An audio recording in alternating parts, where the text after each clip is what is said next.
welcome back to The Movies Made Us Do It. Me and Matt are back. How are you, Matt? Pretty good, so yourself? Yeah, pretty good, pretty good. Been, haven't really watched any films since the last time we spoke, because, there's not many coming out these days, and it feels like Greenland was the last big one, and I'm kind of waiting for something else to come along. Yeah. Well, the News of the World came out this week, so I'm going to watch that. That looked really good. I remember seeing that trailer and thinking that looked good. That's one thing I can watch this week. I may join you on that one. We can talk about it. It's quite good when we synchronize.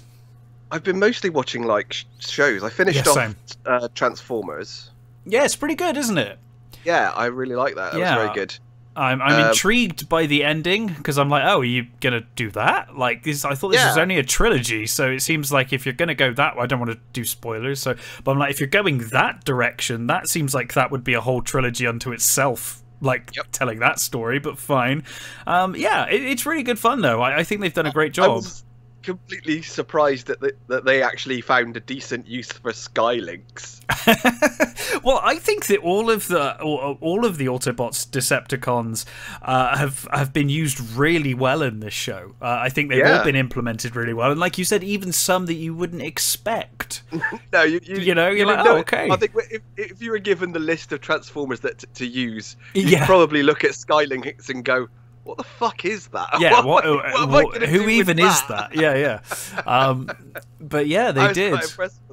They know their stuff. I mean, they definitely know their stuff. Was the voice of Skylinks oh Christ, what's his name? Frank Langella? It might be. I'm not sure. It sounded like it could have been, to be fair. Because it sounded really like Frank Langella. It's like, wow, they've even got a decent voice for it as well, if it is Frank Langella. Yeah. I was quite impressed. It's a really good show. I think the only real criticism I have of it is the animation style. The actual robots themselves, their movement is a bit.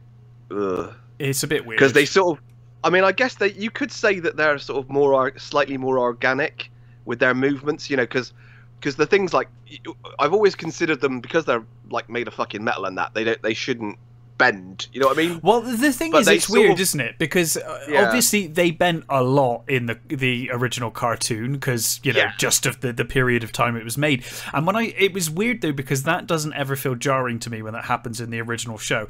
But in this show, it really bugged me whenever it was bending and they were flexing like that. It was like, that shouldn't work. But then I think, well, I guess it is in keeping technically with the show, that we knew. Yeah. I don't know. But yeah, it kind of bugged me as well. And I just think it's, I don't know. There's something, sometimes it looks very cheap to me. But the story's great. And I do like a lot of... That's what makes up for it. I think it definitely... Yeah. The fact that it's, the story makes it work. The story's great. And the voices for the most part are good.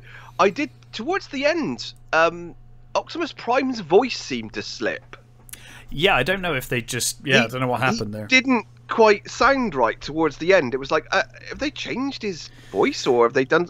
A different voice actor come in? I don't know. Yeah, because it just sort of there's a bit where he's shouting at Megatron or something, and I thought, that doesn't sound like the same actor anymore. What the hell's gone on there? That's a bit weird. Maybe they changed it and just rushed, had to rush in some different lines or something. Or perhaps they recorded it home. Due to social distancing, true. Maybe didn't want to shout as much when his neighbours might be listening or whatever. Yeah, I didn't consider I don't know. That.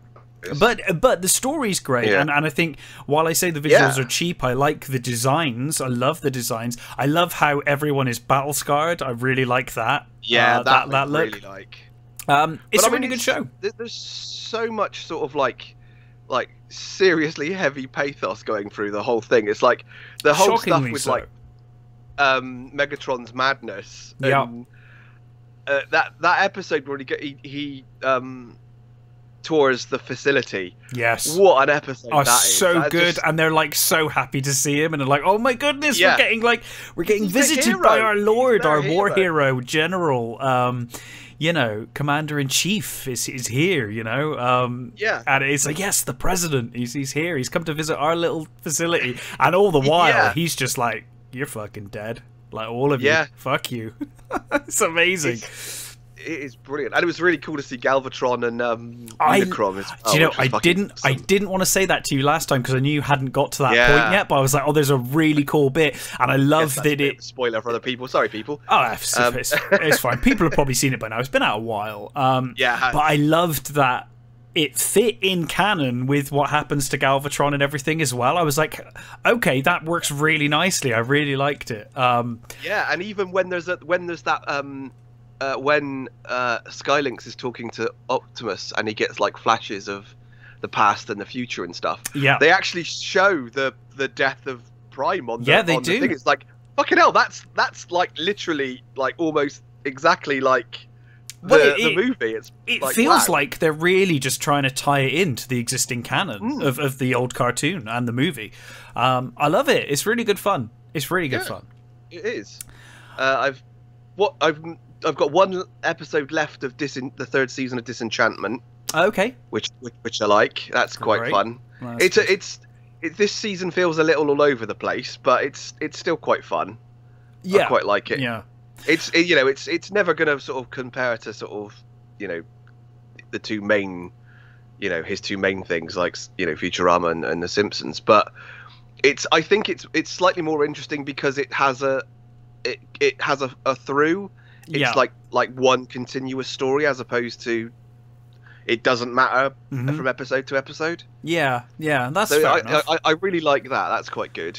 Sorry, go on. No, sorry. No, all I was going to say is I haven't really had anything to watch. So like you, I've been watching, shows. I've kind of dipped in and out with. I'm still continuing through Star Trek. I am as well. Slowly, I've slowed down a bit. So have I. I've slowed down. And but last night I was just like, I'll just chuck something on while I decide what to watch. And I stuck on Castlevania, and I ended up getting really sucked into that again from the start. So I've started rewatching that. A terrific show. Are we doing a new season of that soon? Oh, I bloody hope so. I really hope so. Probably takes longer for them to do, doesn't it? So I guess it might be a while. I hope we get it. I need to watch. Is it Blood of Zeus? I need to watch that as well. I started watching that. It's interesting. It hasn't put me off yet, but I've started watching it. I haven't got around to finishing it off. Not maybe on the level of Castlevania, which grabbed me immediately and was like, "This is great." No, it's not as good as that. It's got some interesting ideas in it, but it didn't grab me as much as that. I actually sat and watched the whole 5 seasons of Superstore. Okay, that did not grab me from the trailer. Is it actually pretty good? I really enjoy it. The characters are sort of zany enough, and it was good. It was kind of like something to watch. You know what I mean? It's like it's funny, and it's sort of something that I can sit and like just absorb for a bit. Yeah, absolutely. I was close. I was close to watching it a couple of days ago. I was like hovering over it, and then I watched the trailer, and I was like, not sure it's my kind of humor. Yeah, well, it's done by the guys who did the American Office, and I quite like the American Office, to be fair. So the American Office, I'm not really keen on either of the version, to be fair. Of the Offices, I like both. But they're not that I don't dislike them. I just they never did an awful lot for me. But this, for some reason, this actually tickled me. And I think I quite like the characters enough. So yeah, it was it was good enough to sort of waste a couple of hours, as it were. Yeah, well, that's it, isn't it? That's all that really matters. It passed the time during lockdown. Well, today we're talking about our first comedy. We're discussing The Big Lebowski from 1998. I suppose you could sort of class, we have done Evil Dead and stuff, so horror comedy. Yeah. This is our first straight up comedy, though. Yeah, definitely.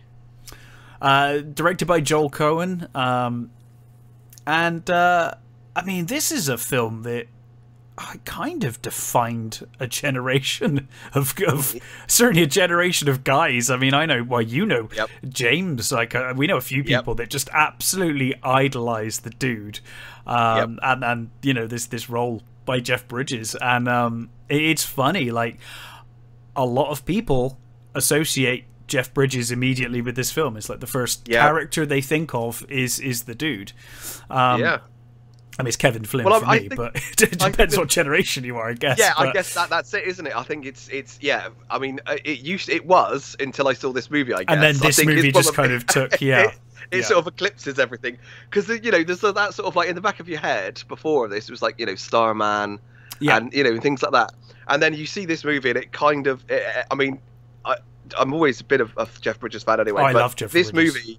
This movie for me just put that it put him up on that thing, and from then on, I don't think he could do any wrong. He hasn't done any wrong, and I think he's got a great range to him, you know. I think seeing him as the goody-goody, which he was quite early on in his career with Tron and all of that sort of stuff. Then you see something like The Big Lebowski, which is kind of similar. I mean, like, it's like almost like how Kevin Flynn would probably have ended up if he wasn't successful. And of course we see that in Tron Legacy. I mean, in Tron Legacy, he basically is the dude. Yes, I think that kind of has been the problem. Is that I think Jeff Bridges is such an easygoing guy anyway. I think there's a lot of himself in this performance. And I think with a lot of his latest movies, he kind of has sort of settled into that. But one of my favourite Bridges roles, which is like it's movies I don't really care about anymore, Marvel movies, but I think his villainous performance in Iron Man as Stain, I think he's great. It was just so good to see him play like a proper horrible bastard. I like it, you know. And of course, what was the Western? He did the remake of he was in Wild Bill. He was in True Grit. True Grit, yes, it was a remake of True Grit. That was fantastic. Yeah, True Grit's fantastic. And again, he's sort of playing a slightly more deadbeat version of the dude again. He's like even more. He's like, well, he's a proper drunk in that. I mean, he's you know. And have you seen Hell or High Water? No, I haven't. No. Oh, you've got to see Hell or High Water. Do you know what? That is the movie that completely changed my opinion on Chris. Fuck, what's his name? The guy who was in Wonder Woman. Chris Pine. Yes, I love that you're like you hated Star Trek so much that you've wiped him from your memory as even big in that movie, because most people would associate him as playing Kirk, right, in the Star Trek remake, but you're like, no, fuck that. Wiped from his memory. Yes, Chris Pine, given the right script, he can. Hello High Water, he plays a guy who's him and his brother basically robbing banks to save their mother's farm. Basically, their mother's like terminal, and they're trying to save their mother's farm, sort of thing, the land. Basically, the government screwed them out of it. They've got to pay this loan back in like a couple of days, so they go on this sort of bank race. And Bridges is the sheriff sort of thing that's sort of trying to track them down. Sure. With his sort of with his partner, who's this Indian guy. It's really fucking good. And Bridges, he's not like a major role in it, but I mean, he kind of is, but he's not the main character. He's this sort of second main character that is tracking them down. It's really good. I highly recommend it. I will certainly check that out. Also, have you ever seen The Vanishing? No.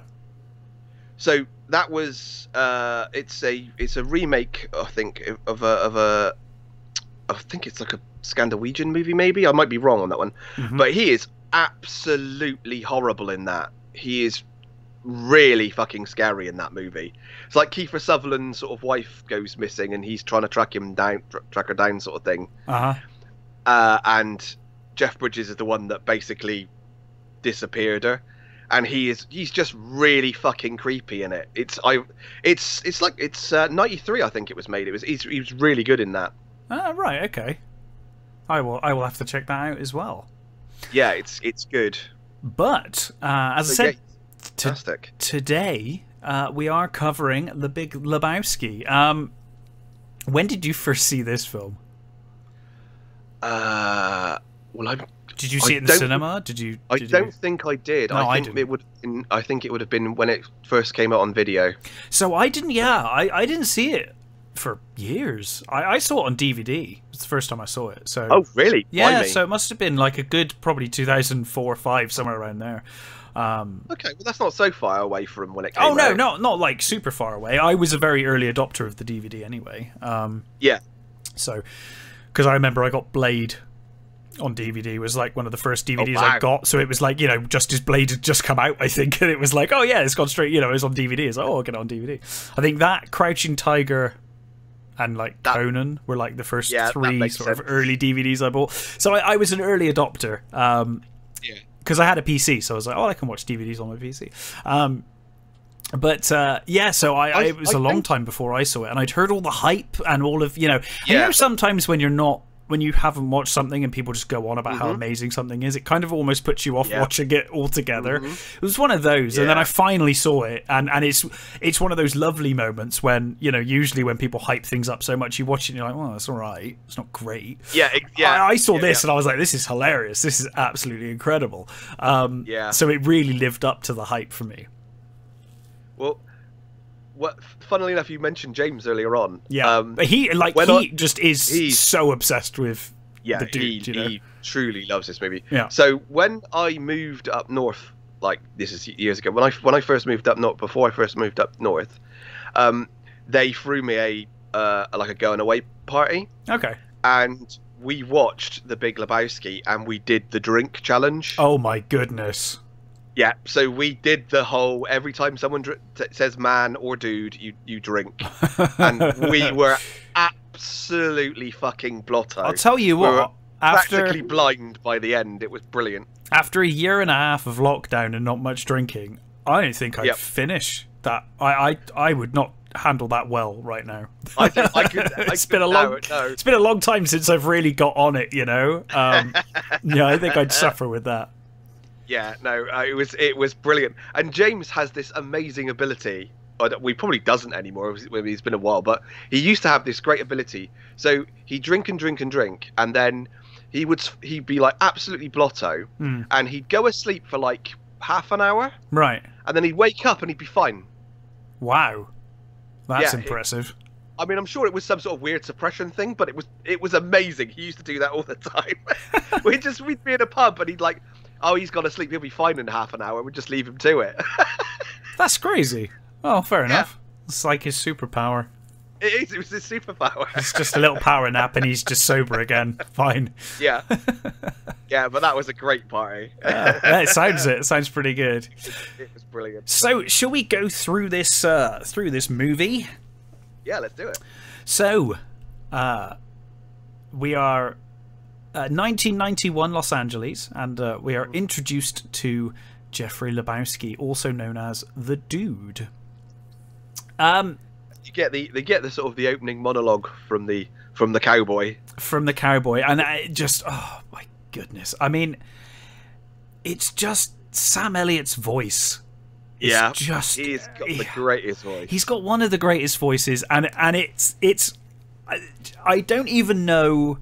You know, because I rewatched it 2 days ago for this podcast, and I was like, you know, I don't even know what he's even talking about half the time, but he just makes him sound so epic. Like his voice is just so good at making this bum just sound like the most important thing to ever happen to the world, you know.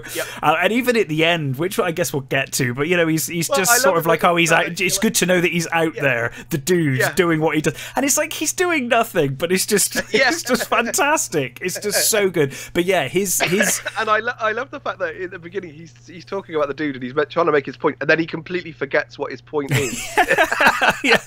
And just as like it's just like, oh, just watch the movie, you know. I'll just watch it and find out. And I think it's been speculated so much on who he actually is. I mean, he's listed as the stranger. Is he? Right. Okay. Yeah. And I think a lot of people speculate that he might be God, because he seems to know an awful lot about the dude when he sits down and talks to him later on. He does. It's like, yeah. So it's like, who is this guy? You know, it's sort of like that. Who is this guy buying sarsaparilla at a bowling alley? It's a wonderful opening monologue, and it really does set the tone of this movie, which is utterly ridiculous. It starts off ridiculous, and it just kind of gets more and more ridiculous. In the best way possible.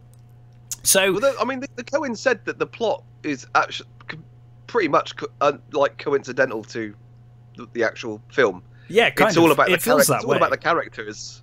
Yes, yeah, it is, and the characters really do carry the movie, because every character we meet in this is just gold, all of them. But in any case, the dude, Jeffrey Lebowski, returns home, and he's assaulted by two, I don't know, thugs. Basically. Yeah, effectively, two thugs. Well, Jackie Treehorn, Wu, and well, they don't give the other guy a name, do they? Wu. I don't think so. No, he's listed as blonde Treehorn thug. Right, yeah. So they are working for Jackie Treehorn, who's like this notorious porn king, who believes that Lebowski owes him money. So he knows that Jeffrey Lebowski owes him, I think it's like $1 million, isn't it, or something? It's a lot of money. It's his. The Big Lebowski's wife, Bunny, she said he's good for it. Yes, good for $1 million. So they have basically mistaken the dude, Jeffrey Lebowski, for the Big Lebowski. And the goons like basically assault him out of nowhere. He walks into his house and he has this horrible assault. And he just, even though he's just literally been assaulted out of the blue, he just immediately just doesn't really care. He's so calm about it. They shove his head into the toilet. He's getting his head flushed, and he says to him, "Where's the money? Where's the money?" He says, "It's down there somewhere. Let me take another look." Let me take another look. And then of course they start questioning him, and you know, where's the money, and then he finally the dude is like, look at my house. Like, do I look like I've got any money? Well, Wu is peeing on his rug. Well, Wu is urinating on his rug, which is his favorite rug, and becomes really the crux of this whole movie. It's the rug. The thing that sets the movie off. The rug is what really sets this movie. It really tied the room together, and it sets the movie off. So they realize they've made a mistake, and they leave. But like you said, Wu is pissed on the dude's favorite rug. So then the dude goes bowling. And we're introduced to Walter, who is one of John Goodman's, my favorite roles of his. Absolutely. It's actually, I think it's also John Goodman's favorite role. Is it as well? That's good to know, because he's superb. I think the thing is they had so much fun making this movie. I think it's like right up there with their their favorite roles. Well, I can well imagine it's a hilarious role, and it's so well played by John Goodman. He's like this like well, he's like a Vietnam vet, right? But he's just a bit crazy, and he's very he's stuck there. He's stuck. Yeah, he's stuck in Nam, and he's stuck in the politics of that time. He's not moved forward one bit. He's cranky, he's obnoxious, he's loud, and he will shout his beliefs at people that aren't even listening. He'll just, that's what he does. And he's obsessed with being Jewish, even though he was a convert. Because his ex-wife was Jewish. Because of his wife, exactly. And his wife is like his ex-wife, and but he's still stuck there. Yeah, he's still, just because that happens doesn't mean you change your religion, sort of thing. He's basically stuck in the past. While the dude is just very much in the present. The dude's just like whatever's going on now. I think that's the thing about their roles, because I think you mostly sort of think, well, how the fuck do these people do these two like exist together? But I think it's because they are completely opposites. Yes, they sort of weirdly balance each other out. I think that's absolutely it. Yeah. And I think is it John Milnes who was the guy that they based him on? I don't know. Maybe. Yeah, it was. I'm sure it was John Milnes who was this sort of like, he kind of looks like what they based this look on him, right? And he's obsessed with the Vietnam War, and he's like, that's who he is. Because I think he's based on 2 or 3 characters, and the dude is based on somebody, I can't remember who he is. It's annoying, but when he mentions that he was part of the Seattle 7 or whatever it is. Yes, yeah. The guy he's based on was one of the real Seattle 7. Right, because he says he wrote it. He wrote the first draft, didn't he? Before they ruined it with the second or whatever. They compromised it. Yeah, he wrote the uncompromised first draft. So we're introduced to Walter, and we're also introduced to Donnie. Poor Donnie, played by Steve Buscemi, who seems like the nicest guy. Poor Donnie. He seems like the nicest guy, and Walter treats him like absolute shit for like no reason. Like, I think it's because Donnie always seems to be 5 steps behind everybody. Yeah, but it's like, it's not even his fault. Like, Donnie will be bowling while they're talking, and then he comes back and he's like, "Oh, what were you talking about?" And he's just like, "Shut the fuck up, Donnie." Like, it's like the guy was just bowling. Like, it's not his fault. It's not. But it's almost like he only catches bits of the conversation. Yeah. Because there are bits where he's talking about when he says Lenin later on, and he starts going, "I am the walrus. I am the walrus," and it's like, no, Lenin, Ilyich Lenin is like. it's so ridiculous, but so brilliant. I mean, Steve Buscemi, I mean, I don't know how many lines he's got in this movie. It can't be an awful lot. But he just gets interrupted every time he like even tries to deliver any lines. It's fantastic. It is absolutely fantastic, and that basically. They're sat there and the dude explains what happened, and it's Walter that kind of sets everything off. It's Walter this whole movie. It's all pretty much Walter's fault, because the dude is just content to just let life happen. Walter's the one that's like permanently outraged. Yeah, like this rich guy is like Walter is like the worst. This rich guy. The worst kind of Twitter user is what Walter is. Like, he's just permanently outraged about everything. So, of course, upon hearing this... Like, he has these little moments where he's talking... he says the Chinaman pissed on his rug, and he says, they don't like that, dude. They like being called Asian Americans now. So, of course, upon hearing about the dude's rug, Walter is you know, incensed, and he says, you know, dude, you need to go and see the other Jeffrey Lebowski. You need to go see the wealthy Jeffrey Lebowski, and demand compensation for your rug, because that rug really tied the room together, which is a running joke. They say that throughout the movie. It really tied the room together. So basically, the Lebowski, the dude, we should probably just call him the dude now to stop any confusion. The dude decides to go and do that. One thing I noticed while rewatching this, and I don't know whether it was intentional or not, but it looked to me like the dude's hair when he's bowling is a bit wet, and I wasn't sure if that was like to insinuate that he'd basically just not bothered washing after being dunked in the toilet and just got ready and just went bowling. Because his hair's like really greasy in this scene, and then later on it's all like kind of clean. Yeah, I expect so. I don't know. He probably just got up and left. Just got up and left. Yeah, just you know, just had his head in a toilet, but whatever. You know, gonna go bowling. So of course the dude turns up to the Big Lebowski's mansion house, and we got this wonderful scene where his sniveling little manservant Brant. Philip Seymour Hoffman as Brant, who wonderful performance, just the worst duty. And Philip Seymour Hoffman's another actor. I mean, he could be terrifying when he wanted to be. Oh God! Yeah. But here he's the most sniveling little servant. And he's showing the dude all of Lebowski's achievements and photographs of all of these different celebrities and I think the first lady and people like that. And the little Lebowski urban achievers. Yes, it's like when he says those are all his children. He's like, oh, he doesn't mind. You know, he's good with like all the races and stuff. And he's gonna no, they're not his kids. yeah. And of course you get the iconic shot of the Time magazine mirror. Yeah. Just looking at this. And then of course we are introduced to Lebowski, the Big Lebowski, who is paraplegic.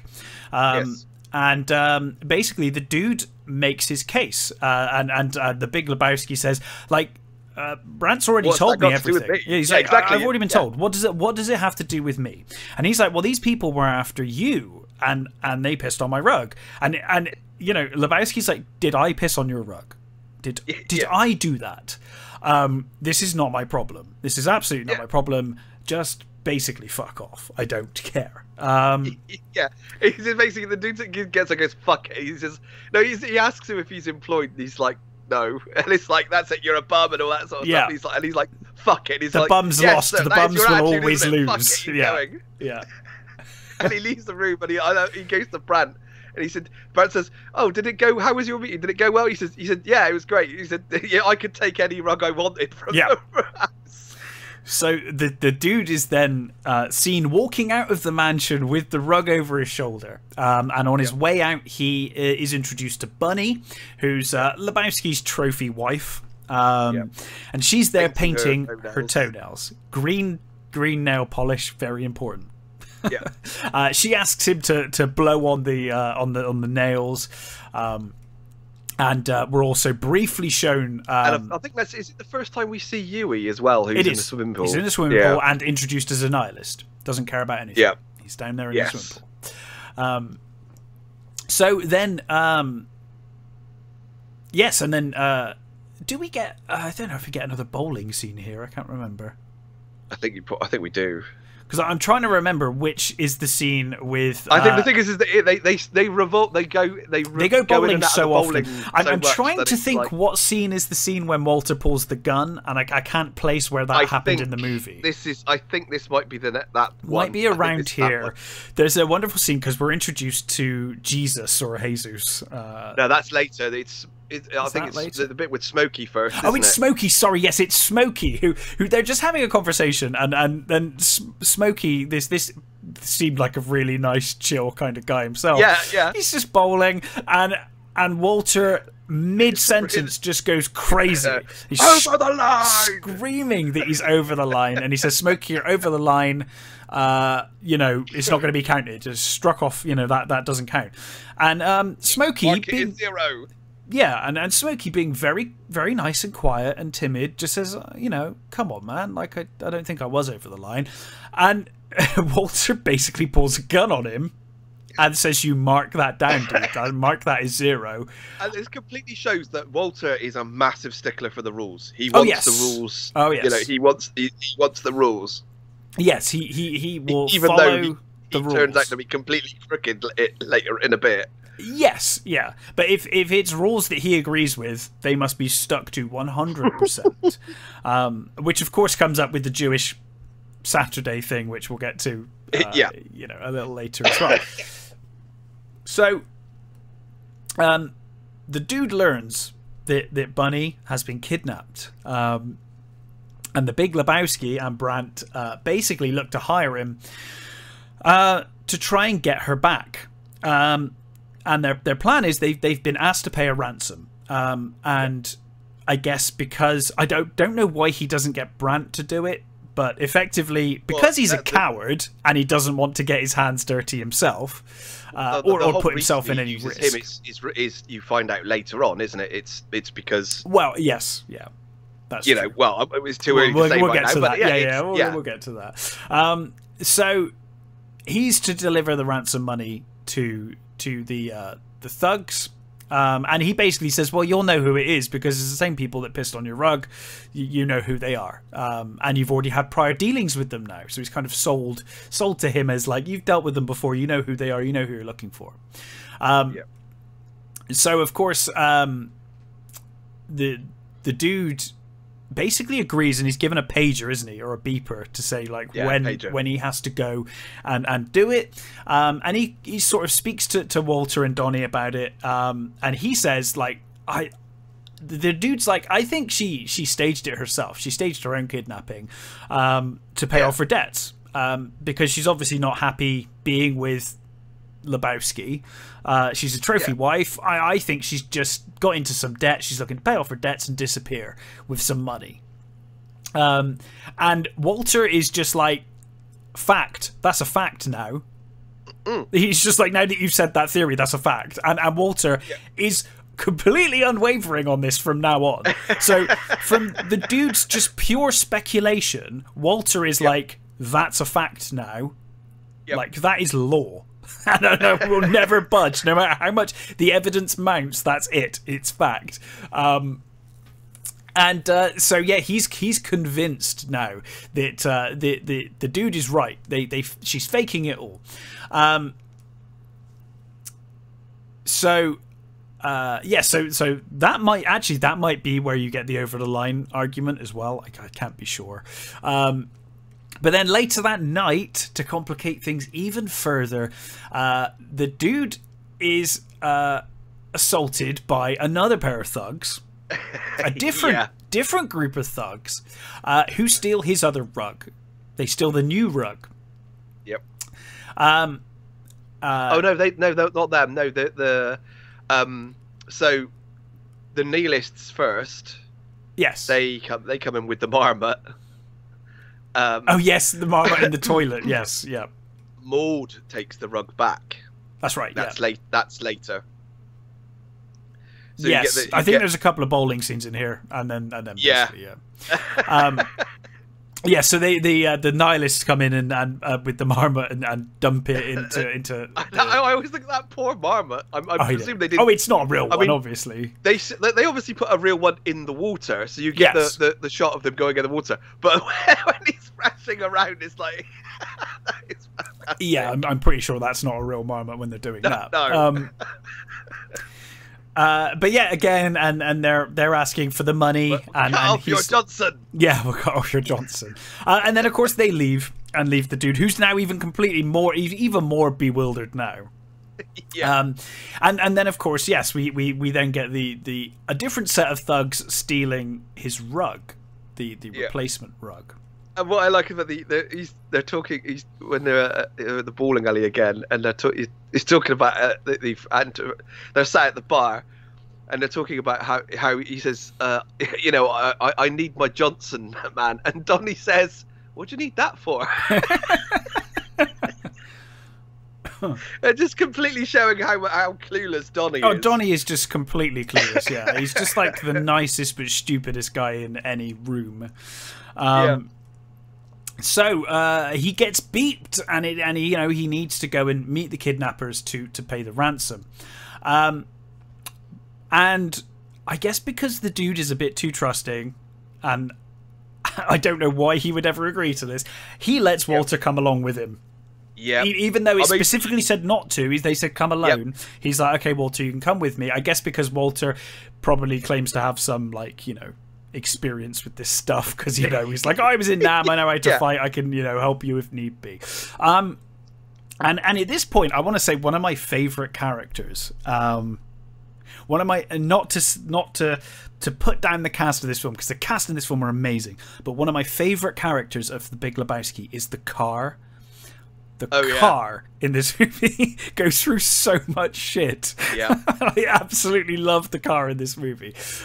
He's got this real beat up piece of shit car. That just gets absolutely wrecked. Walter basically gets in the car, pushing him over so that he's like, it sort of takes over, and he gives him a bag full of his underwear, his used underwear. Yes, as a ringer. Yeah.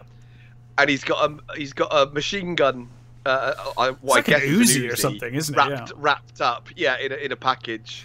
Yeah. And I just love the fact that this is where you sort of think, okay, so Walter is actually a bit crooked, because he's like, yeah, we can take the money all for ourselves, the whole money. Well, I think he sees it as like screwing over the man, doesn't he? He's like, yeah, totally. It's like this rich piece of shit. He's yeah, so he's very much like stick it to the man, and that's that's fine. But you're right, yeah, he is obviously clearly crooked.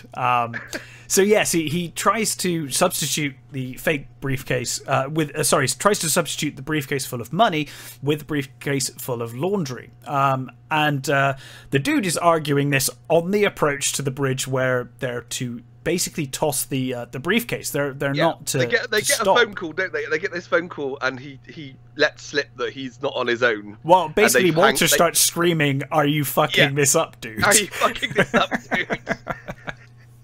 And they hang up But he says they'll phone back, and yeah, and lo and behold, this they is do one phone thing. back. This is one thing I really love about Walter in this movie, is that he's crazy and he's convinced with no evidence of a truth, and he sticks to it, and he doesn't care, and he's so sure of everything in this movie.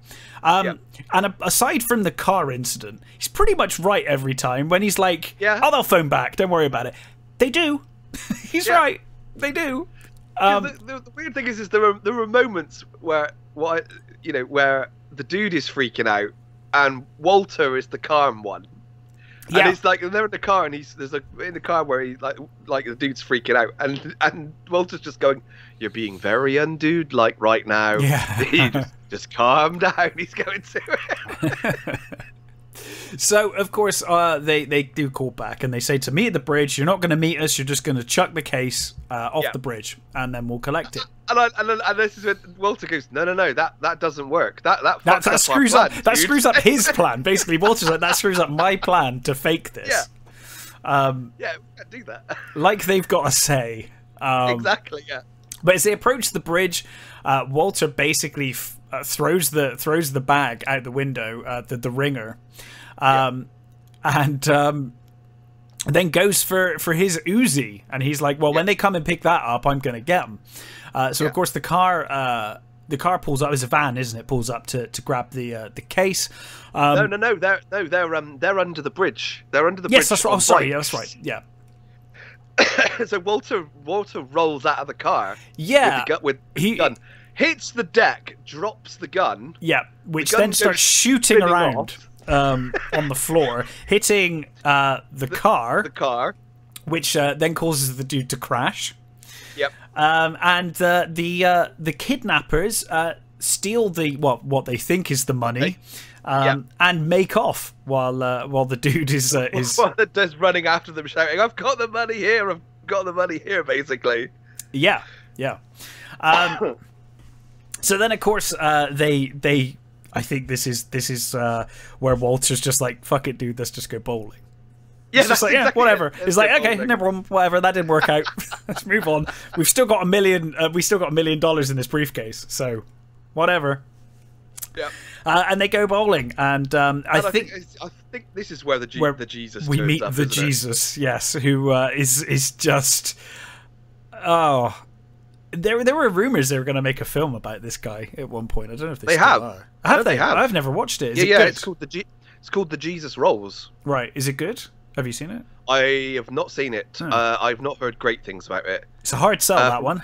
From what I can gather, it's based on a French movie starring Gerard Depardieu. Oh, okay. And I think it's like a sort of weird love story with about two criminals, like a weird love triangle sort of thing. Right. But I sort of kind of think it's that, like, the Jesus character, you think, okay, that's fine and stuff, but I wouldn't really want to ever see a film about that character. Well, they quite clearly state in this that he's a pederast. Now, whether that's just Walter making stuff up or whether that's true, I don't know. But my first thought when they announced that movie was like, I don't want to see that. Him having to tell when he moves to the neighborhood, you see him having. Well, yes, but Walter's telling that story, so whether that's just I guess that could. But I was like, I don't want to watch a movie about this guy. But as a character in this film, he's hilarious. He's like dressed all in purple, and with a hairnet, and just thinks he's the smoothest, coolest guy in any room. And he's basically got, I guess it's like their arch rival bowling team.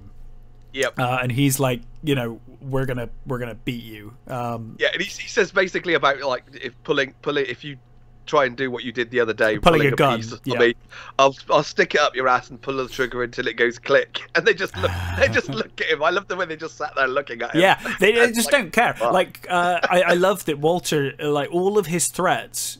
Like, Walter just doesn't even react to them. He's just like, doesn't even, like, he doesn't, I don't think he even sees him as a threat at all. He's just like, you're just not even, I don't even consider you remotely a threat to even rise to that. Just ignore him. And it's just, as he walks off, Walter just turns to the dude and says, 8-year-olds, dude. Yeah. And that's all he says. But of course, things get more and more complicated, and as they leave the bowling alley, they discover that the dude's car has been stolen. Yep. And of course, being the dude, they left the $1 million. Yeah, he's got that phone going off like ever since then as well. Oh yes, of course, the phone is going off constantly since they didn't deliver the money, basically. Yeah. And then they find out that the car is stolen, and of course they left $1 million in a briefcase in their car. So the real briefcase has been stolen. And then, of course, you get the scene with the two coppers in his house, and the phone's going off, and they're just staring at him. And he's like, "What? You know, what did this?" He said the car was like Creedence yellow with tapes, like brown sort of rust stains on it. There's anything else? There's a tape deck with some Creedence. and then it's like, and my briefcase, my and they're like, briefcase. "What's in the briefcase?" He's like, "My business papers or something," and they're like, "What's your job?" He sort of like he sort of sits back in the chair. He's like trying to come up with something to say. Yeah. He sort of goes, "They're just, you know, papers, sundries, you know, that sort of thing." Well, doesn't he say like my business papers? And they're like, "What's your job?" Yeah. He's like, "I'm unemployed." I'm unemployed. Like, yeah. Okay.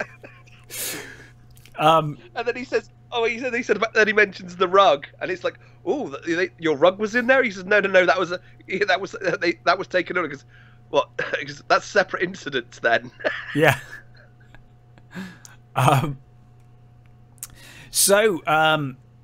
Then finally, the dude does answer. He gets a voicemail, doesn't he? Yep. From Maud. He gets a voicemail from Maud, who says she's the one who took his rug. Yes, and that she invites him to visit her to basically explain what's going on. So the dude does that, and I think this is where we get the first of these wonderful kind of arty segues. With the one where he's basically coming down the corridor, and she swoops over him covered in paint on a harness. Yeah. And she's completely naked on that harness as well. Yeah. Just spray like flicking green paint from these brushes on the floor. And I love the whole conversation about it's vaginal. They find my work very vaginal. Does that offend you? Yeah. Yeah, it's like completely unfazed. And of course, I think it's here as well that the cocktails start, where the dude is constantly. I mean the whole White Russian skit you get from the very beginning, because when you're first introduced to him, he's buying milk. Oh, you're right. He is. Yes, he is buying milk for it. Yeah, he is. You're right. Absolutely. So yes, that's also when we forgot to say. That's also when you get the. He writes the check for the milk and that, and there's that speech by the first George Bush saying about this aggression will not stand and stuff. Yeah, and that's where he uses that line on the Big Lebowski later. Yes, and also conspiracy theorists have pointed out that the date on the check is 10 years before. It's 9/11, and it's 10 years before 9/11. Right. Yeah, exactly. It's because they really thought about that when they made that movie. Yeah, of course. Yeah. But it is an interesting coincidence. I mean, it's an interesting coincidence, but you could say the same. I mean, skipping over to the Icons of Sin podcast, Deus Ex, a game that came out just before 9/11, had the World Trade Centers missing from the skyline of the future. Pure accident, but conspiracy theorists will go crazy. Yep. Just one of those things. But yes, he meets with Maud, and we get this wonderful introduction of her flying over naked with the paint, and then talking about her art being vaginal, and does the word vagina upset you, and does it being a man, does it make you uncomfortable? And of course he's like completely like that. Yeah, he's just being chill and just doesn't really care. And she then explains that she took the rug because it's actually a rug that she bought for her mother. So it wasn't actually sentimental reasons she took it back. The Big Lebowski has no right to give it to him, even though he stole it. Yeah, and she shows him the video of the Jackie Treehorn video of Bunny and Yui in this terrible porn movie. Yeah, and I love her commentary on the porno is amazing, where she's like, the story is ludicrous. It's like, well, of course it is. I love that she doesn't even, it's almost like she doesn't see it as porn. She's like, I'm judging this as an actual work of art. Exactly. And it would be like me and you reviewing porn, like seriously, like we're gonna, like we would in normal film, we're gonna review this porn. And I love how she's just like, oh, the story's ridiculous. I mean, it's just, it's like, yeah, of course. And it is like the most stereotypical, like, I've come to fix the plumbing or something, you know. It's the plumber comes in sort of thing. Yeah. So she also says that I think it's here that she says that the Big Lebowski basically has no money. He's basically stealing the money from the foundation. It was her mother that had all the money. Yeah, and all of his like achievements and that are all bullshit, basically. Yeah, and she basically agrees with the dude that Bunny staged her own abduction. Yeah, and the, you know, but the money that was used is from the money from the foundation for the kids, and not him. So she wants the dude to find it. Yeah, she wants the dude to get the money back because it belongs to the kids. And yes, and then later, of course, we get the Big Lebowski piles him into a limo and confronts him over failing. I love that as well. The ransom. He gets out of he's talking to Maud's limo driver, and he gets out. He's got his white Russian in straight his hand, to another. Yeah, and the Big Lebowski's driver grabs him by the arm and twists his arm, and is like forcing him into the car. And I just love the dude's like, "Hey man, careful man! There's a beverage here. There's a beverage here." And he saves it. He saves the drink. He manages to like not spill it. It's great. So of course, the Big Lebowski is furious that they didn't deliver the money, and I love how I love Brandt's translations for everything that the Big Lebowski says. You know, like the Big Lebowski's just going crazy, and Brandt's just keeping calm. Brandt keeps going, it's her life was in your hands, dude. Her life was in your hands. Yeah, and he constantly says dude, like he constantly calls him by his name or his nickname. I absolutely love that scene. It's fantastic. So of course the dude's like, he lies and says he gave them the money, if you know, if they're like, lying. I know you didn't. And then he's like, well, I did. And also, have you not considered that she just kidnapped herself? Like, you know, think about it. Trophy wife. She you know, had a lot of debts. She owed people a lot of money. She's faked this. And they're like, no, that didn't occur to us, dude. And then, of course, they show him the toe. The severed toe with the green paint. With the little package. Yes. So yes, he's given the package with a toe, severed toe with the green paint. You know, insinuating that it was Bunny. Yeah. Yes, I'm trying to think what happens next. then you get him and Walter in the cafe. Oh yes, and Walter is still steadfast. She's faking it. It's not a real toe. I can get you a toe. Yeah, he says, I can get you a toe by 3 o'clock. Yeah. You know, you don't want to know how I'm going to get it, but I can get you a toe. Yeah. And you know, I can get you green paint. It's yeah. And again, that cafe has been used in like so many things. A load of the sets in this place are all sort of like, you know, famous sort of I was gonna say New York then, LA sort of place. You know, like this cafe is specifically only hired out to movie productions and TV series.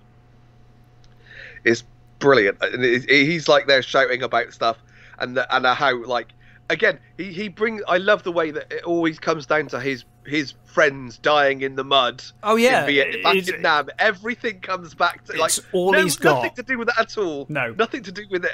Anything at all. And the dude keeps saying, "What was like? What the hell's it got to do with Nam, man?" It's like what?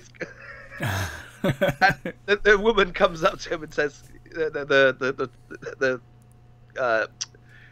server comes up to him and says, can you not swear and could you keep it down because you're just serving the other customers and stuff. And he's like, it's my freedom and my rights and all this sort of stuff. Yeah.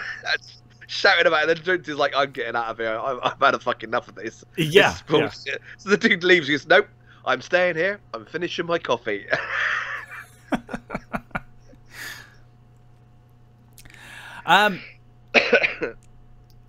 You also get I forgot to say when he's when he's leaving Maud with the drink in the limo and that. Yeah. The limo driver points out that he's being followed by a guy in a VW. Yeah, who he later confronts outside of his apartment, and the guy is like, I'm a PI like you, and I'm like your biggest fan. I'm a brother Seamus. And he's yeah. Like, what the fuck? You're an Irish monk. But he's like, because the Big Lebowski's because the dude is going from like, person to person. He thinks he's playing them off. He thinks he's playing them all off. Yeah, and he's like, you're a genius. Like I love your work. You're like I'm like your biggest fan. So, that's a bit later, but then I think he gets the call for the car. His car's been found then, isn't it? Yeah, so his car's been found, and they head out to try and he heads over to collect the car from the police, and basically when he gets there, it stinks of shit. It looks like someone's been sleeping in it, possibly an animal. I think some hobo climbed into it. That's what happens, and he probably took a shit in there. And I love it when he says to the copper, so, have you got any leads or anything? Yeah, the cop just bursts out laughing. Says, yeah, there's like a 4-man team working on it. Leads! He just starts laughing, and he just can't stop laughing. And then the dude's like, yeah, all right, you prick. Just... so the briefcase isn't We also forgot to say when he's talking to Maud, because he got hit in the face. Oh, and Maud is like, you need to get that checked out. Yeah, you need to get that checked out. I've got this doctor that I want you to go and see. And it's like, he goes. She's later on tells him later, you still haven't gone to the doctor. And I think when is the bit where he crashes the car from that bit as well? Is that after he goes to see the doctor? I think it's after the doctor. Yeah. Yeah. Yeah. Is that this point where he goes to see the doctor? Or do they? No, because I think we get the bit with the kid, because they find the kid's homework in the car. That's right. And they go visit, because the car gets beaten up at this point as well before another crash.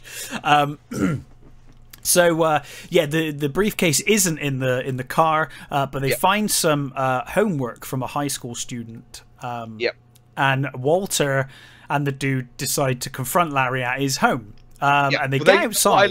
You get that scene where Walter's obviously gone off to see if he can find out where this kid lives and where it comes from, and the dude is watching his landlord's theater piece, as it were, which is like, I love the fact that Donnie's completely engrossed in that. Yeah, Donnie loves it. Donnie is like, it's so brilliant. And that's where the dude comes in and tells him that his dad, this kid's dad, was this writer on this this show that they loved when growing up and things, and he wrote all the bulk of the episodes and things like that. And even Walter, which is unusual for Walter, even Walter is like in awe of this writer. But they head to Larry Sellers is the name of the student, and they head to his house. And when they pull up, they notice a very expensive car, a brand new car parked outside, sports car of some kind. I'm not very good with cars, sorry. I think it's a Corvette, but I'm possibly. Not sure. Let's call it a Corvette, a red Corvette. And they basically think that Larry's spent all of the money, but then Walter corrects him. He's like, "Oh no, that would only be like part of the money. You'd still have like 700,000 left or whatever." And so they enter the house and they find that the writer is in one of those iron lungs. Iron lungs, yeah. And they're like, "Oh, it's lovely to meet you, sir. It's an honor," and you know, whatever. Yeah, we're genuine big fans of you. And then there's it's a Corvette. I just looked. It is a Corvette. Well, well done. The guy's listed as the guy comes out is listed as Corvette owner. Right? So it's a Corvette. Fair enough. So they then confront Larry, who this kid is amazing. He just has like one expression on his face that doesn't change. Yep. He just sits there while Walter gets more and more angry, shouting and screaming. Takes out a briefcase. He takes out the briefcase and he takes out the homework in this wrapped bag. Yeah. And he says, "Is this your homework, son? Is this your homework? And of course the kid is just stood there, no expression, motionless, just while Walter winds himself up, continues to wind himself up, and then is convinced himself that the kid is playing them for fools and is just being an asshole. You're killing your father, Larry. You're killing your father. So then Walter, because he's so unresponsive, Walter gets himself into such a fit of rage that he walks out to the dude's car, takes a crowbar out the back, and proceeds to start smashing up the brand new Corvette. And of course, at this point, you know where this is going. It's kind of obvious where this is going at this point. But of course, he's smashing this car up, and he's screaming. What's he screaming? He's like, This is what you get. This is what happens, Larry. When this is what happens when you fuck a stranger in the ass. Yeah, right. He's just screaming it in this little neighborhood. All the lights start coming on in the street, which is apparently in the edited TV version. Oh no! Is something like, "This is what happens when you meet a stranger in the Alps." What? That doesn't even work. So he's smashing up this car, and then finally the owner from the house opposite comes out and is furious. I just bought that. That's my car. Yeah, he's like, I just bought that car. It's like brand new. Takes the crowbar and then, of course, starts smashing up the dude's car. I'll kill your car. I'll kill your car. And I said, poor Donnie is still just sat in the car at this point. Yeah, he's just sat in the car. And it's like, man, it's not his car. Don't. And given we know what happens to Donnie ultimately, it's amazing he lasted as long as he did, considering this scene. Yeah. And they also got that thing because he says when he gives when he says to the Walter says to the dude where he lives, he mentions the In-N-Out burger, and Donnie keeps talking about the In-N-Out burger, and when they're after the Corvette owners smash their car up, the next scene is them driving home with In-N-Out burgers. Yeah, with the windows smashed in and the wind just blowing into their face. So the car again smashed up, this time with a crowbar. So he's basically got no windows left in this rusted out, stinking of shit car. And then I think the dude is knocked out again, isn't he? Or does he go to visit? I can't remember if he goes to visit or if he gets knocked out when he goes to see Jackie. Because I think he goes to see Jackie, then he comes back to his bungalow, which has been ransacked, doesn't he? So I think he goes to see Jackie first. Right. So no, I think he goes. He goes to see the doctor before that. Does he? Yeah, I'm pretty sure because the car. Because he goes to see, I'm sure he goes to see the doctor. Then he gets knocked out by Jackie Treehorn's people. Okay, and then he's brought to Jackie Treehorn. Yeah, so that's when he the doctor basically is like, for what is a hit jaw, he's like thorough examination of his bits. Basically, it's like, and that's when he crashes he chucks his doobie out the window, but it comes back into his. And I love his scream when it's like it's such a girly scream. It's brilliant. And he crashes because he notices that the VW is following him again. Yeah. And he crashes, and then when he sort of like looks around, there's no sign of it, and I think then is when Jackie Treehorn's people knock him out again. Yeah, and that's when you get the absolutely fucking awesome dream sequence. There's or a is that? couple Oh of, no, is that the, I think this one you get the first one. So I think this one's the one when he's flying with the bowling ball. That's I forgot about that one. That's earlier on, isn't it? Because there's a bit where he's led on the floor with the listening to bowling sounds. Oh yes, that's when he gets the first dream. The second dream comes after Jackie Treehorn. That's so he sees. So he wakes. Meets you Jackie get that Treehorn. Weird. That's right. You get that weird scene of the floating naked lady. Yes, that's right. And it turns out that she's on the beach. She's on the beach. They're tossing her up with a blanket, sort of thing. At Jackie. They're Treehorn's having place. some big private party at Jackie Treehorn's a Malibu beachside mansion. And basically, he's introduced to Jackie Treehorn, who offers the dude a drink, a White Russian, which the dude chooses. And do you like a White Russian? They're really nice. Do you know? I don't think I've ever had one. Really? No, I don't think so. Oh, they're great. Yeah, it's really nice. You can't drink an awful lot of them though. They after a while the milk and cream. I was going to say it doesn't feel like something I'd want to drink a lot of, to be honest. I imagine that would. It is. They are really nice. They're really good. Yeah, you can't drink a lot of them. I wonder how many people started drinking White Russians because of this movie.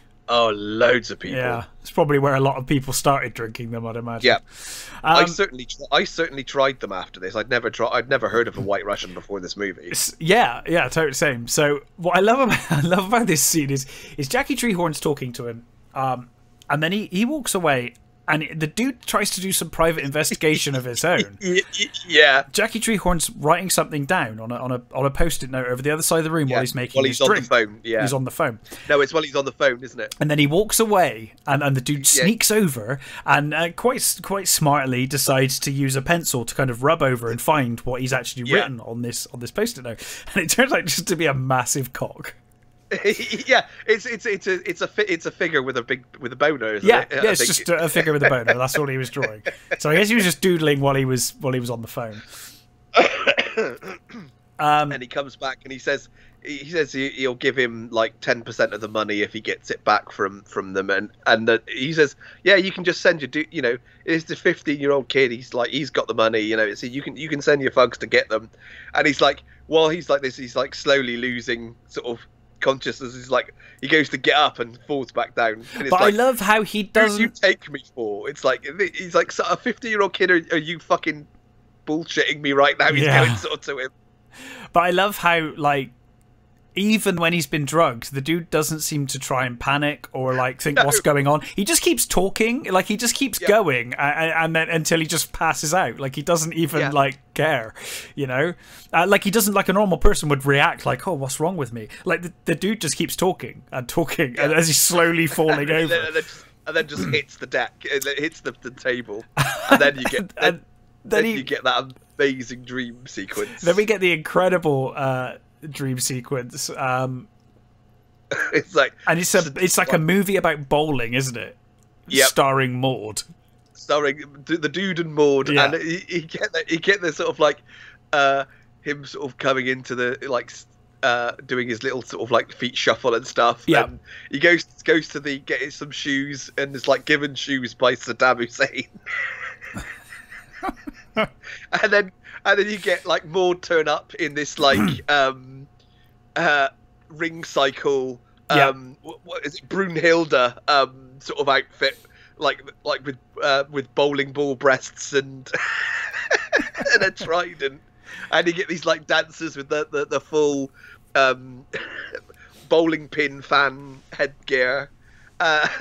It's such a well-directed artsy scene, though. Humor aside, it's a really well-directed scene. I mean, a lot of this movie is well-directed, but the just dropped in is that tune ever since this movie, because I don't think I'd ever heard that tune before this movie, and it stuck with me. I love that song. It's the score of this entire movie is incredible. Right, so actually, I was going to mention this earlier on. This is one of those great examples of a movie that has a 70s aesthetic, but doesn't do anything like, you know, putting lava lamps everywhere or you know, putting flares in and all that sort of stuff. I mean, obviously it's set in 91, but Walter and the dude are so sort of stuck in that sort of late Walter 60s, is literally the 70s and Vietnam, and then obviously the dude just loves 70s music. I guess that's what he grew up listening to. Exactly. So you have that sort of like, you know, everything is just tinged with the 70s. The whole bowling thing is a very 70s sort of thing. Yeah, absolutely. And it's absolutely brilliant. And I love, fantastic. Apparently, you know, the bit where the dude goes underneath the girl's legs. Yeah. Apparently, at some point they persuaded the women to like not have any pants when he went over. So he had to, so he went. He goes under and he had to keep a straight face while it's like he turned around and there's all these women with no pants on and like above him. So one of my favourite scenes now. Where and then it goes into the nightmare. It goes into the nightmare. And you've got the nihilists turn up in like these weird onesie with like giant scissors. Yeah, because obviously castration was one of the things they said. They wanted to cut off his Johnson. And then of course he he wakes up in the police station. Yeah. In front of the chief of Malibu Police, and this guy is amazing. He's such an asshole. Basically, the chief of police of Malibu absolutely hates outsiders. Like you're not from this area. You're a bum. You're not going to do anything to the community. Yeah, just like don't ever come back to Malibu again. Throws like a glass at his head, right, or a cup. I know. It's like he keeps. The bottom is he keeps shouting at him. He says all this. He says all this stuff, and you cut back to the dude. The dude says, "I'm sorry, I wasn't listening." And he throws that cup at his head, and it's the brilliant, like the sound of it hitting him. And it smashes on his head as well. Yeah. And he basically upends him, like gives him a kick, and tells him to get the fuck out of Malibu. And never come back. And then he's obviously car wrecked, and obviously he's miles away. He has to get a cab back. But then even the cab driver. So when he's in the cab, he ends up getting into an argument about the Eagles are playing, and he's like, "Oh, I really hate the Eagles. Could you just change the channel? I've had a really bad day. Yeah, I really hate the Eagles. I just fucking hate the Eagles, man."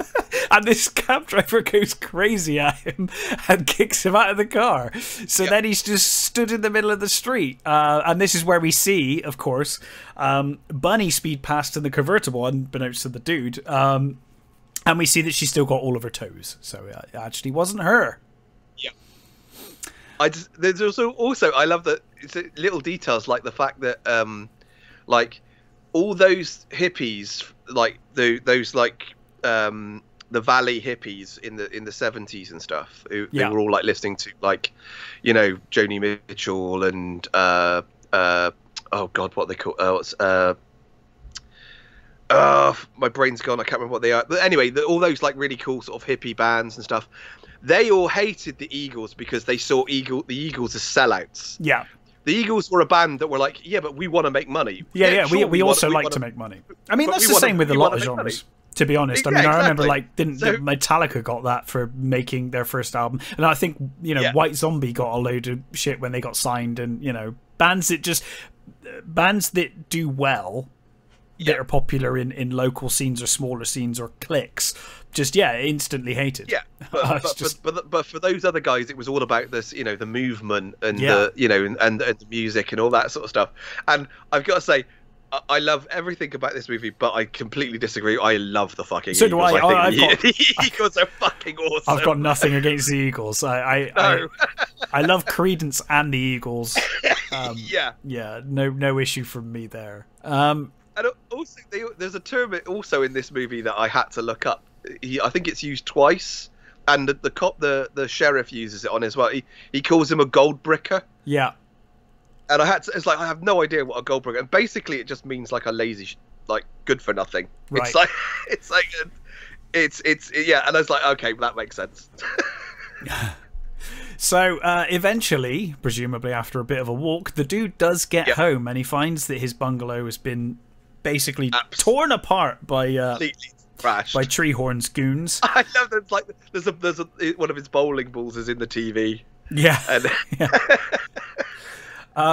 and Maud is there, and she steps out in his dressing gown. It's another one of those brilliant moments. She drops his dressing gown and says, "Love me," and all the dude says is, "My dressing gown. My robe. That's my robe. That's my robe, man." So they have sex and post sex. Yeah. Sorry, were you going to say something there? I was going to say it's one of the only times where you actually learn anything about the dude, really. Yeah, so this is the only bit. He kind of like explains like a bit about himself here. Yeah. He's like part of the Seattle 7 and he was a roadie for Metallica. He said they were all assholes. Yeah. Yeah. Apparently, Metallica really loved the fact that they got mentioned in this movie. They were like, I think they've tried to work it in, like the fact that he was a roadie, an actual roadie sets or something. Yeah, I think so. Fantastic. Yes, and then of course the dude leaves to make a drink or something, I think, and he comes back in, and Maud is like just all kind of curled up, just talking to him like normally, but just doing some weird exercise, and the dude's like, what are you doing? He says, is that yoga? Is that yoga? Is that yoga? She says, no, it's exercises to help in conception. Yeah. It spurts it's drink everywhere. And she's like, what did you think this was for? This is, I need... And she's like, don't worry. I don't want a father. I don't want someone that's... Because she's like, I'm strong feminist. I can do this all by myself. I don't need a man. I don't want a man to be involved. So you're perfect because you don't care. Like, you'll never have to see this child again. Don't worry about it. I'll deal with it. Yeah. And I think this is also where I think most people, myself included, have hoped it's, at some point we get a sequel, with the son or daughter coming to look for the dude, to see what their father is. And that's what I mean. We're getting to the point now where it might be too late if they're not careful. But there's still time. Both Goodman and Bridges are still still around, still healthy, and more importantly, Sam Elliott. Yeah, definitely need Sam Elliott's voiceover if they do another. Yeah, that would be a fantastic. That's a really good setup, actually. I'd definitely watch that. Completely. So she says, I don't want you, having anything to do with the child's upbringing anyway, so it'll be fine. And then of course, she then mentions that her father has no money, and that the family fortune belonged to the mother, not him. And he has nothing, which then gives the dude the idea that he knows the whole thing now. That Bunny left him, did an unannounced trip, ran away. The nihilists were faking her kidnapping to get money from the Big Lebowski, but the Big Lebowski hated his wife and withdrew. Saw an opportunity to use him as a patsy to get rid of, to say that he delivered the money, but obviously they didn't.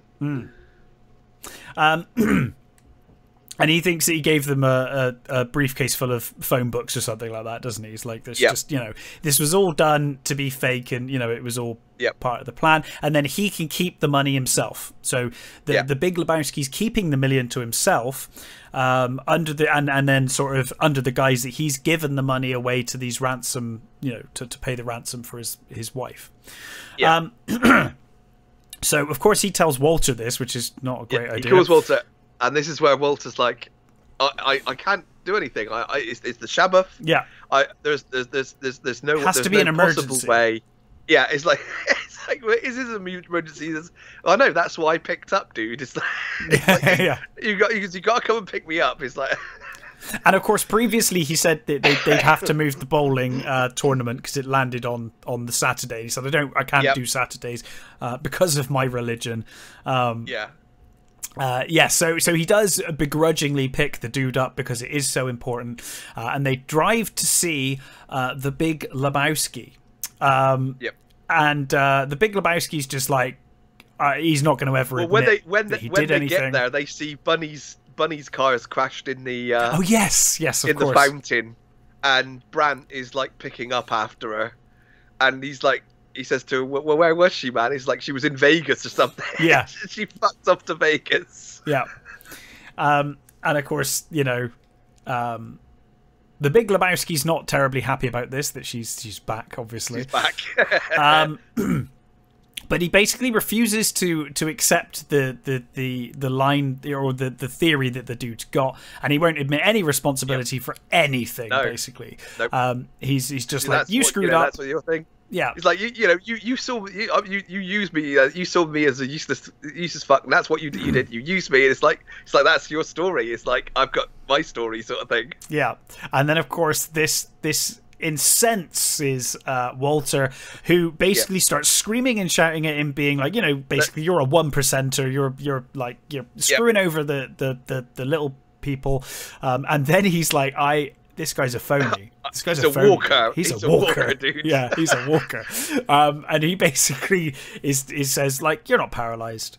You can walk, I believe. I'm willing to bet everything that he can walk. This guy's a walker. So, of course, he walks up to the Big Lebowski and pulls him up out of his wheelchair. And you hear this horrible crunch when he does it. Like, his back's, like, contorting. And then basically throws him, stands him up. He immediately just falls straight flat on his face and starts crying. And Walter's wife's dog is, like, licking his face. Yeah. And he's just there weeping, and then the dude and Walter leave, and of course they go bowling. The dude says, "Fuck's sake, Walter!" He says, "Help me get him back in his chair." And then of course they head to go bowling, because of course they do. That's what they do. So they return to the bowling alley. I think they have another argument with Jesus, the Jesus. Yeah, he says about the Sabbath bullshit. Yeah, he says, I'll beat you on Wednesday anyway, sort of thing. Yeah. And then of course when they come outside, tragically, the dude's car has finally died, as the nihilists have set fire to the car. Oh yeah, that's the other thing we forgot to mention as well. When he first meets Maud, and they're talking about Yuri, and she says, "Oh, they were part of a band they were like, and he's got their album in my collection," and he pulls up this album. They look like sort of they're called Autobahn. Yeah, and they look like Kraftwerk. Yeah. They got these like red shirts on and sort of like severe haircuts. Yeah. And when they come out, they're sort of they're stood there, and there's like one of them's got like a sword, and one of them's holding the stereo with their album playing. Yeah. And of course the car, the dude's car is on fire, and he's like, "Oh, they finally killed the car." And they basically they want the money. They want the money, and the dude is basically saying there never was any money. You can't have a ransom if there's no kidnapping. And that's the other thing we forgot as well. That there's the scene where you see them at the diner. Oh yes, where we find that it's actually one of the female nihilists to cut her own toe off. One of it's his girlfriend. One of them's girlfriend's toe. And they're ordering pancakes, and the camera pans down to her foot, and she's wearing this boot with the front cut off, and you can see that she's got a toe missing. Yeah. So of course the nihilists, upon realizing that there aren't millions, just decide to rob them anyway. And like Donnie says, "Are these Nazis?" And he says, "No." He says, "No, they're nihilists. Nothing to worry about. He's a nihilist. They're cowards. There's nothing to be afraid of here, Donnie." And he says, "Well, we'll take whatever you've got on you." So the dude and Donnie do get their money out, and they're going to pay, but of course, like, Walter having none of it. What's mine's mine. No, my fucking way, I'm giving you money. And of course, they have a fight. He throws his bowling ball into the first one's stomach, and I think it's Flea, isn't it? Yeah. He goes down. the one with the sword, Yui, Walter sort of starts wrestling with, and the dude is with the other guy who's like, he's gone, I fuck you, and he's like kicking at him, and the dude's just sort of like trying to stay out of reach. And I love that Walter like grabs hold of this guy and he completely bites his ear off. Yeah. Spitting it up into the air. Yeah. He's got all this blood like pouring down his mouth, and he says, man down, man down. And they run over, and poor old Donnie's sort of there clutching his chest, and having had a heart attack. They shot him. He's like, no shots were fired, dude. He's having a heart attack. Go and call the police. Go and call the ambulance. So the dude runs off, and poor old, and then we've got this kind of weird, the story's over really at this point. But we just get this weird tacked on bit at the end, which is great. I love it, but it's so weird. Like in the narrative, it's like the story's over. Like, why is this happening now? But basically, yes, Donnie dies of a heart attack here. Yeah. And then we get a great scene where they're obviously in mourning, and they go to collect the ashes, and then Walter, of course, complains about the price of $180 or something because it's our most. What is it? Fairly priced. No, what's he says? Something priced. Reasonably priced, I think. Or reasonably priced. That's it. It's our most modestly priced. Receptacle. You're right. Yeah. And then of course Walter's just basically. I think he asks if there's like a corner shop or a coffee shop somewhere nearby. Yeah. He says, "Is this what? Because we're grieving, you think you could like rip us off? You take advantage of our grieving?" And he says, "Yeah, there was like a Macy's or something like that." He says, "Yeah, I don't know what Macy's is, but I'm guessing it's back with a coffee jar." Yeah, so they take poor Donnie's ashes in a coffee jar, up to the ocean side, up to like a cliff edge off an ocean side, and Walter basically starts giving this eulogy, which starts off saying like, we're returning you to the sea, as we assumed you wanted, which I guess maybe he did. He's never mentioned it or shown any care about any of that. And then it slowly goes into Vietnam. Vietnam again. As everything that Walter does or says in this movie does, it ends up. You can see dude getting frustrated in the background, like just looking at him. And then you get the wonderful shot where, of course, he takes the ashes and starts to throw them, and the wind blows it straight back into the dude's face. So the dude's covered in Donnie's ashes. And finally, the dude finally loses it. With you, man. Yeah, finally loses it with Walter. Has a massive argument, but then of course they embrace, and they're crying and upset that their friend is dead. Trying to pick bits of Donnie out of his beard. Yeah. And of course we do see that despite it all, Walter did really love Donnie, even though he was horrible to him.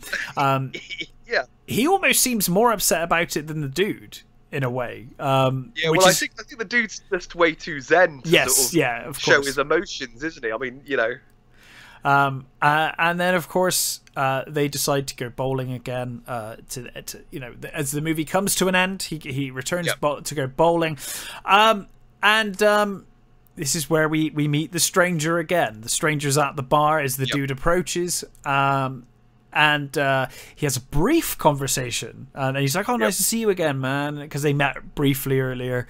And a kind of a nothing conversation. And I love that when he first meets when they're talking in the bar, and he says to him, "Do you have to use so many curse words?" And he says to him, "What the fuck are you talking about, man?" And he just kind of laughs and nods, and he's like, "Oh, fine." So of course, the dude then goes off bowling as we kind of sit tight with the stranger, who basically says, it's good that the dude's out there doing his thing, and that Maud is pregnant with a little Lebowski, and that he hopes that the dude and Walter win their tournament, and we can all take comfort knowing that the dude abides. And it's just this wonderful speech, and Sam Elliott's voice is so wonderful anyway. It just makes it makes this whole farcical nonsense sound so epic. and so so big and worthwhile. Like it really meant something. It's like even though it didn't at all. And it sounds like Sam Elliott's talking about like John Wayne, like at the end of a John Wayne movie, he saved the whole town, and now it's like, it's good to know that he's out there doing his thing, and fantastic. I absolutely love this movie. I do. It's bizarre. It's probably not for everyone, but this is absolutely my kind of humor. I love. Well, I think it's another one of those sort of ones it's like a lot of the Coen stuff. It's like they're really good, but they're not for everyone. No, they're absolutely not. They're very and there's this is another one of those times where this movie tanked when it came out. Nobody went to see it. Nobody got it. I think it took a while for people to sort of get it. And I mean, Christ, this movie's like there's a religion based on this huge movie. Yeah. The Church of Dudism is like the Church of the Dude is like ordained. You can be an ordained minister in Duderism. It's like fucking hell. It's like they have like fucking massive get-togethers and stuff every year. It's a fantastic sort of little thing. It's really great that this movie sort of like found its feet and found an audience. And there are loads of little really cool things, like the fact that when they first were doing it, Bridges was doing, I think, is it the Wild Bill movie or Buffalo Bill? I forget which one. And Goodman was still doing, I think, Roseanne. Right. So they couldn't get them ready for the movie. So basically they put it on hold. They put the movie on hold and went and made Fargo. Wow. Yeah, so we might not have got Fargo if they'd been around and ready to go. Yeah. Yeah. Oh, that's incredible. I didn't know that. So we got Fargo, and then when that was done and Bridges and Goodwin were ready, they started doing that. They started this. Yeah. Wow. Yeah, absolutely wonderful movie. Like you said, a cult movie. Some of the best movies failed in the cinema, including Blade Runner and almost a lot of my favourite movies are all failures. Another Jeff Bridges movie. Absolutely amazing movie. If you haven't seen it, we've just ruined the whole thing for you, but go see it. Anyway, go watch it. It's a hilarious film. One of the funniest films. If you say comedy to me, it's one of the first couple of movies that will come to my head. Right up there. Yeah. It's right on my list of favourite comedy movies. Yeah, it's absolutely my kind of humour. I absolutely love it. It's wonderful. And yes, a sequel would be wonderful. But I'm still holding out that one day they'll find the time. And there was stuff when Bridges did. I think it was when he was doing his he put his hands in the Walk of Fame. Yeah, they actually him and Walter were basically there. They were character. They were like Walter. John Goodman did a whole speech basically as Walter. So good. And there is a lot of Jeff Bridges in the Dude anyway. Like if you see Jeff Bridges in Interview, he is very much the Dude. Yeah. And I think all the clothes that he wears were all Jeff Bridges anyway. So right. Yeah. It's just it's almost sort of like just that's who he is. It's just one of those things, He's such a laid back and easy guy, that you can definitely see him. And have you ever seen Bridges' pictures, his photos? No. Well, he's a photographer as well, is he? Yeah, he's a really good photographer, and he basically he photographs all of the movies he's in, and there's loads of really cool set photos of him and the guys, and on almost every movie he makes he takes these amazing pictures. Wow, I didn't know that. Yeah, they're really good. And he also did a book as well, which I think is called, is it what is it called? It's called something like the Monk and the Dude or something, or the Priest and the Dude, and it's literally him talking to a Taoist monk about Taoism and the Dude and how they sort of reflect each other and stuff. which I haven't read, but I think that actually sounds like probably a pretty good read. Yeah. So so much has sort of spawned out of this movie. Like we said, there's also that Jesus sequel, which I haven't seen, but maybe I will catch it at some point. But yeah. So a wonderful film, well worth a watch, and of course next time we will be back to our usual, find some films to watch between now and then. Yep. I think News of the World's a good one to go with. Yep. Should be definitely checking that out. And yes, thank you for listening, and until next time, stay safe, and we'll catch you then. Bye.